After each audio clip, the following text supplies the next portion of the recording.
Chuck always cooks Shaq in arguments, but when Shaq brings up rings, there's nothing he can really say. And that's why today, we'll see if Chuck could have won a ring if the cancelled trade to the Lakers actually went through. But in no way is that going to be easy to accomplish, as just to make it to the finals, he'll have to go through Hakeem Olajuwon, Malone and Stockton, Clyde Drexler, Payton and Kemp, and if he manages to make it past all of those guys, his reward will most likely be a showdown with the GOAT Michael Jordan. But as we all know, MJ doesn't stick around forever, and if the cards align, we could be in store for a Chuck vs Shaq NBA Finals. And with some wise words from Charles Barkley, he might even get Magic Johnson to return to the NBA as soon as next season. So let's see how Chuck's first season with the Lakers would have gone down. Focusing on the 1992 season, after the Lakers acquired Charles Barkley alongside Ron Anderson for James Worthy and Eldon Campbell at the trade deadline, they win 3 more games than reality, 46 instead of 43, jumping from the 8th seed to the 7th seed. But that doesn't change the outcome of the playoffs, as now they fall in 4 games to the Jazz instead of the Blazers. The first round exit ushers us into the 1992 offseason, with the newly acquired Charles Barkley persuading Magic Johnson to come out of retirement. Barkley suddenly now has a second option and the perfect playmaker, setting him up like he's never been set up before. In just one season, the Lakers go from relying on a declining James Worthy to suddenly have 2 of the top 5 players in the league on the same team. Unsurprisingly, the Lakers jump into the 1993 season winning 58 games, as the duo of Charles Barkley and Magic Johnson wreaks havoc on the league. Magic's playmaking is jaw-dropping, ushering in a new era of Showtime, the Barkley Magic edition. The playoffs are dramatically changed with Chuck and Magic in LA, as the Lakers jump from the 8th seed to the 1st seed, and that sets up a new matchup, the first ever Battle of LA. And in just 4 quick games, the Lakers make quick work of a Danny Manning-led Clippers team. The second round brings a funny matchup against the Phoenix Suns, who have no idea that in another reality, they traded for Charles Barkley and made the finals this very season. But in this timeline, they keep Jeff Hornacek, and Magic and Chuck are now on the Lakers, and their 2-man game is just too dominant as they take the series in 5 games.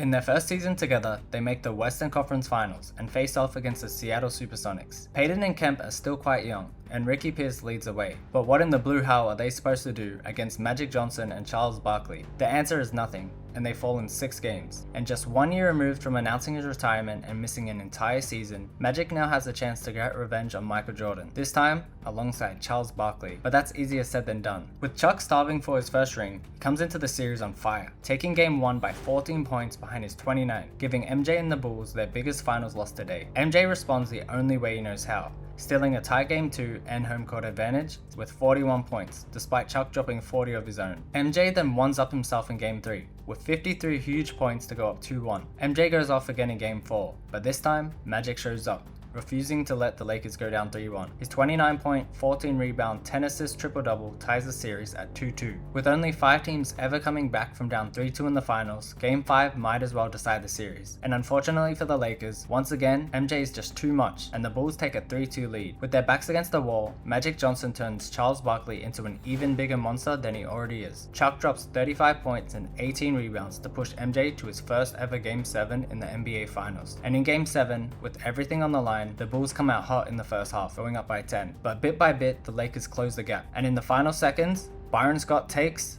and misses a go-ahead shot, and the Chicago Bulls complete their first 3-peat. The Lakers heartbreakingly come up just short of doing the impossible, and Chuck fails to win his first title, meaning future Shaq can still say whatever he wants.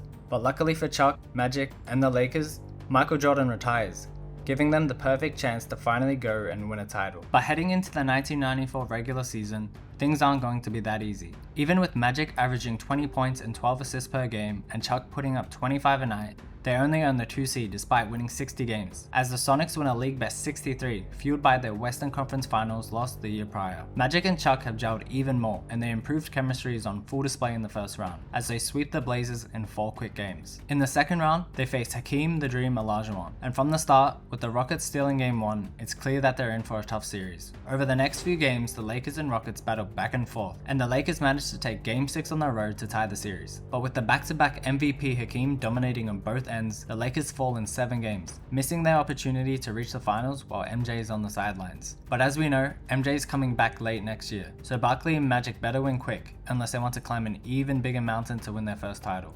There aren't really any major draft changes in this timeline, but since the Lakers are still competing for championships, they no longer hold the 10th pick, meaning Eddie Jones ends up being selected by the Nuggets at 10, giving Denver a future All-Star. That means the Nuggets no longer take Jalen Rose, who instead goes to New Jersey. With that settled, we step into the 1994-95 season, a critical year that could be the last realistic chance for the Lakers to win a title with this duo, as they're starting to get up there in age. And MJ's coming back. Chuck still puts up 25 points per game, and Magic averages 18 points alongside 13 assists, and they both continue to torch the league. The Lakers finished with 58 wins and claim the 2 seed. The first round is a rematch with Portland, which unsurprisingly ends in a Lakers sweep, paving the way for another rematch, this time against the Houston Rockets, who now have Clyde the Glide Drexler on their team. And despite the Rockets being the 6th seed, the series is tied after 4 games. But with Chuck putting the team on his back, dropping 34 points and 14 rebounds in Game 5, and Magic posting a 21-point triple-double in Game 6, the Lakers get revenge on Houston and advance to another conference finals. There, they face the MVP David Robinson and the San Antonio Spurs. With no Hakeem to slow him down, Robinson is a handful, but Magic and Chuck are extra motivated, knowing that MJ will be back at full strength next season. After splitting the first 4 games, the Lakers take control and win Games 5 and 6, punching their ticket to the finals and a chance at their first championship together.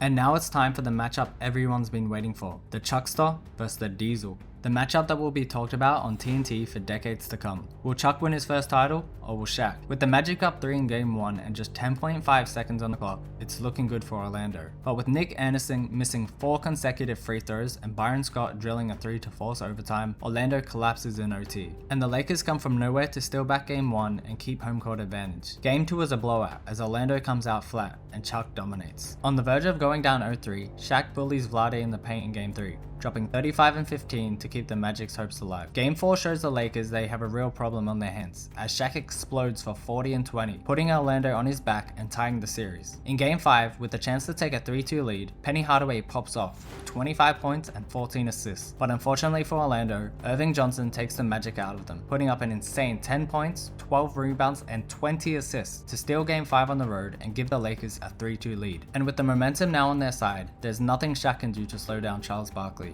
Chuck leads the Lakers as the bus driver to the 1995 NBA championship, taking home the finals MVP and finally winning his first ring, while also giving future Shaq one thing he'll never be able to change. His first finals appearance was a loss to Charles Barkley. Luckily for Chuck, he's still only 32 and has a few good years left in the tank. And although Magic is 36, he's aging rather gracefully, only improving his basketball IQ by the season. Since they just won a title, they now have a new challenge: get revenge and take down MJ. But just getting there isn't gonna be easy. They face a bit of championship fatigue, winning just 56 games as Chuck regresses slightly, dropping to just 22 points per game, while Magic increases his scoring back up to 20 points alongside 11 assists a game. The playoffs start with their annual Blazers destruction, taking them down in 4 quick games, and the city of Portland is growing extremely tired of these Lakers. Unfortunately for the Spurs in the second round, despite Robinson shutting Vlade down and cooking him on offense, there's just not much the rest of his team can do to slow down the Lakers, and they fall in 6 games as well, leading the way into a Western Conference Finals rematch from 3 years back. But now Gary Payton and Shawn Kemp are on another level, both MVP candidates. Payton, the reigning Defensive Player of the Year, bullies an older Magic Johnson, while Kemp matches Barkley's dominance. It's a short 5-game series as the Lakers get smacked from out of nowhere. The Sonics still go on to fall to the Bulls in 6, and it's obvious that MJ is on his way to his second three-peat. Jumping into the 1996 offseason, the Lakers still want to contend for championships, but they're getting a bit older. And with Jerry West's eyes set on a 6'6" high schooler from Lower Merion, they trade their starting center for him, adding Kobe Bryant to the squad to learn from Chuck and Magic. As they still want to compete for championships, they trade for Olden Polynice, the guy that was traded for Pippen on draft night, to be their starting center. And that means Shaq isn't heading to LA, as there's no way a bus driver joins a team that just beat him in the finals. So he stays in Orlando, easing the burden on Penny Hardaway, so we'll see if Penny can stay healthy. As the 1997 season begins, the Lakers slide slightly in the standings, missing the impact of Vlade Divac and winning just 53 games. Chuck averages 23 points while Magic puts up 16 a night, and a rookie Kobe contributes 12 a game off the bench, as he gets more minutes since Eddie Jones is bowling out in Indiana. The Blazers climb up to the 5 seed, setting up a 4th straight first round matchup with the Lakers, but this time it's a tight 5-game series. But of course it's the Lakers who come out on top. In the second round, they have a rematch with the Supersonics, but despite last season's defeat, the addition of Robert Horry and Kobe Bryant to help back up Magic, Chuck and Van Exel, the Lakers pull off an upset as they take down Seattle in 6 games. Despite trading their starting big, the Lakers find their way back to the Western Conference Finals against the Utah Jazz, a team that holds a 1-0 playoff record against them since Chuck has arrived in LA. Karl Malone, the Predator, dominates, dropping 30 points per game and ending any hope of a finals rematch with MJ. Once again, Jordan wins in 6, putting him just one title away from his second three-peat, and it feels inevitable. The Lakers enter the 1998 season with title expectations, but they're clearly not among the main favorites anymore. Luckily, they have the 6th man of the year on the roster. A sophomore Kobe Bryant leads their team in scoring, with 19 points per game off the bench. Barkley still gives them 18 of his own, and Magic once again puts up a double-double. Together, they climb back to 59 wins and the 3 seed. Los Angeles finally get a new first-round matchup, facing a young Kevin Garnett and the Minnesota Timberwolves. KG puts on a show and pushes the series to 5 games, but Kobe's 25 points in Game 5 proves he's already a playoff performer as he sends Minnesota home. That clears the path for a second-round matchup with the Utah Jazz. Last year didn't go their way, but with the Chuckster eager to get revenge on the Predator, and with Big Shot Bob hitting some big-time shots, the Lakers come out on top, taking the series in 6 games. In the Western Conference Finals, they face the Sonics again, and by now, they officially have Seattle's number. The Lakers take them down in a shocking 5-game upset, making it back to the finals out of nowhere. And you'd never guess who's waiting for them in the finals. The Orlando Magic, with Shaq ready to get his revenge on Charles Barkley. Just kidding. Of course it's the Chicago Bulls, just 1 series away from completing their second three-peat, which would make MJ the undisputed GOAT and tie Magic Johnson in rings. But if the Lakers win this series, Magic gets his 7th and Chuck gets his 2nd. And in Game 1, against his biggest rival, his best friend, and his protege, MJ takes over, dropping 37 points to start the series on the right foot for the Bulls. But with Magic's age and Nick Van Exel's size becoming a problem defensively, the Lakers make a crucial move. They insert the 6th man of the year, Kobe Bryant, into the starting lineup to try and slow down Jordan. In Game 2, it works to an extent. MJ is held to 27 points, Barkley matches him with 27 of his own, and the Lakers manage to steal home court advantage. They follow it up with another close win in Game 3, as Magic controls the tempo the entire night. Leading into Game 4, after hearing all the talk about Kobe slowing him down, MJ responds the only way he knows how, torching him for 43 points to take one on the road and tie the series at 2-2. 5 years ago, we were in this exact situation. Lakers vs Bulls, the series tied at 2-2, and Michael Jordan chasing a three-peat. And just like back then, Jordan rises to the occasion. He drops 39 points in Game 5 and gives the Bulls a 2-point lead with just seconds left. But when Magic finds Robert Horry wide open in the corner, you already know. Big Shot Bob is hitting that. For the first time, MJ's down after 5 games in the finals. And you also already know, MJ's taking that personally. And he starts Game 6 on fire, hitting shot after shot. But when Pippen injures his back and misses the entire second quarter, the Lakers take control and head into halftime with the lead. Pippen returns as a decoy, but that just isn't enough, especially with a young Kobe giving 110% on defense, guarding MJ like his life depends on it. The Lakers carry a 10-point lead into the 4th, and with Kobe hitting some big shots, Barkley matching Rodman on the glass, and Magic orchestrating the offense, they hold on, stopping the Bulls' three-peat and doing the impossible, taking down MJ in the finals. Magic Johnson finals record moves to 7-6, Barkley improves to 2-1, and Kobe Bryant, at just 19 years old, becomes the youngest finals MVP ever for slowing down MJ while putting up 15 points a night. Magic retires, as there's no better way to go out than by beating the man who had owned him for the last decade. Magic's retirement ushers in the lockout season. Though this is a Charles Barkley Lakers video, MJ isn't about to let last year's finals be the last we see of him. With Jerry Krause pushing to blow up the Bulls for no real reason, Jordan makes a shocking move, joining the New York Knicks for one reason and one reason only: revenge.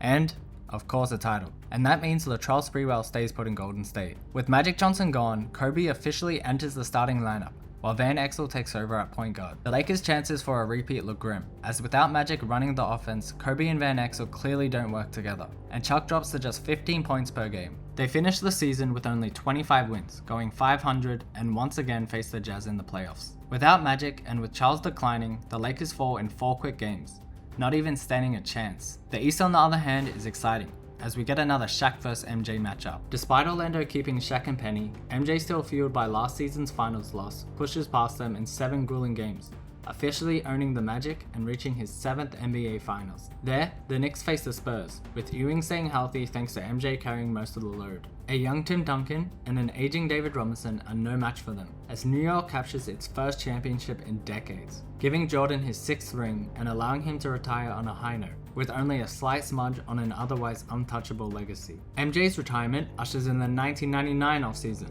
With Kobe and Van Exel struggling to work together, the Lakers trade Van Exel away for pennies on the dollar. With an injury to Charles Barkley just 20 games into the season, that leaves a 21-year-old Kobe to carry the team. Even with him being a few years ahead of schedule in this timeline, the Lakers win just 34 games, finishing as the 10 seed and missing the playoffs for the first time in 24 seasons. Barkley returns for the final game of the season to grab one last rebound and get one last bucket. As the Charles Barkley chapter comes to an end, we wrap this season up by looking at the Eastern Conference standings. The Orlando Magic rise as the top seed, winning 64 games behind Shaq and Penny. Shaq claims his second MVP and takes his game to another level, sweeping the Bucks and 76ers to reach the conference finals. And with no Michael Jordan in his way, Orlando handles the Pacers in 6 tough games to advance to Shaq's second NBA Finals. In the finals, they face the Portland Trail Blazers, a team that might have made it in real life if not for some questionable officiating. Shaq dominates Game 1 and 2 at home, while Sabonis slows him down in Game 3 to give Portland a win.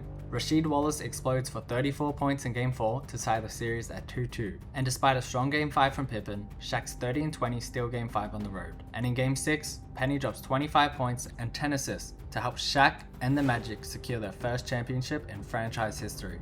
Shaq takes home the Finals MVP and gets his first ring, moving just one behind Charles Barkley, with the potential to contend for more titles if Penny stays healthy. With Chuck retiring, the franchise is now fully in Kobe's hands. And although he has one title and a Finals MVP, it might take quite a few years for the Lakers to build around him. Well, that would have been the case. But with Shaq proving he could do it himself, he decides to leave the Orlando Magic to join the bright lights of LA and team up with the 22-year-old superstar Kobe Bryant. Not wanting to bet on Penny's health, he chooses Kobe over him. And now, for the next 4 years, the league looks doomed. And with Kobe already having a season as the number 1 option, and both of them holding a Finals MVP each, whoever coaches this team is not going to have a fun time managing their egos. With the video coming to an end, let's take a look at Magic's all-time stats. Magic finishes with 24,923 points, placing him at 12th all-time by the end of the 2000 season, along with 15,330 assists, good for 2nd all-time. And his playoff numbers are even crazier, 5,463 points, 2nd all-time, and 3,595 assists, which might be more impressive than LeBron's all-time points record. So does this, along with Magic's 7-6 finals record, make him the GOAT over MJ? And will Shaq ever be able to beat Charles Barkley in an argument on NBA on TNT, now that Chuck has 2 rings with one coming against Shaq himself? Thanks for watching this What If. If you enjoyed it, please leave a like and subscribe.